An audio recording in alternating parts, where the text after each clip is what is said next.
மூன்றாவது கேள்வி, எத்தனையாவது ஆசிய சிங்கங்கள் கணக்கெடுப்பு இந்த ஆண்டு நடைபெற உள்ளது? ஆன்சர் 16வது. ஸோ இந்த வருஷம் மே மாதம் பார்த்தீங்கன்னா 16வது ஆசிய சிங்கங்கள் கணக்கெடுப்பானது நடைபெறும் அப்படின்னு சொல்லிட்டு இப்போ பிரதமர் நரேந்திர மோடி அவர்கள் தெரிவிச்சிருக்காங்க. ஸோ இப்போ மார்ச் 3 பார்த்தீங்கன்னா ஒவ்வொரு வருஷமே வந்து வேர்ல்டு வைல்ட் லைஃப் டே, அதாவது உலக வன உயிரின தினமானது அனுசரிக்கப்படுகிறது. ஸோ இந்த வருஷம் உலக வன உயிரின தினத்தை ஒட்டி நம்ம பிரதமர் நரேந்திர மோடி அவர்கள் பார்த்தீங்கன்னா குஜராத் மாநிலத்துக்கு போயிருக்காங்க. குஜராத் மாநிலத்துல கிர் தேசிய பூங்காக்கு போயிருக்காங்க, பல்வேறு இடங்களுக்கு போயிருக்காங்க. சோ அந்த பல்வேறு இடங்கள்ல சென்ற போது பிரதமர் மோடி அவர்கள் என்னென்ன விஷயங்கள்லாம் தெரிவிச்சிருக்காங்கன்னா, இப்போ 16வது ஆசிய சிங்கங்கள் கணக்கெடுப்பு வர மே மாதம் தொடங்கப்படும் சொல்லிட்டு தெரிவிச்சிருக்காங்க.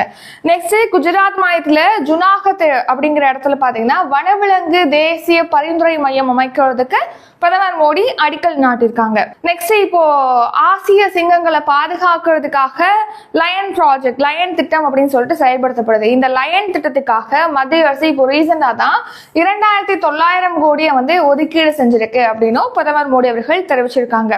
நெக்ஸ்ட், இப்போ இந்தியாவில் பாத்தீங்கன்னா குஜராத் மாநிலத்தில் வந்து கிர் தேசிய பூங்கா, கிர் வனவிலங்கு தேசிய பூங்கா இருக்குல்லையா, அங்கே வந்து பிரதமர் மோடி அவர்கள் சென்றிருக்காங்க.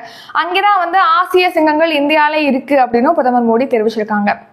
இந்த வருஷம் வந்து மார்ச் 3 வந்து உலக வன உயிரின தினத்திற்கான கருப்பொருள் தீம் என்ன அப்படின்னா, wildlife conservation finance investing in peoples and planet அப்படிங்கிறது தான் இந்த வருஷம் இந்த வன உயிரின தினத்திற்கான கருப்பொருள்.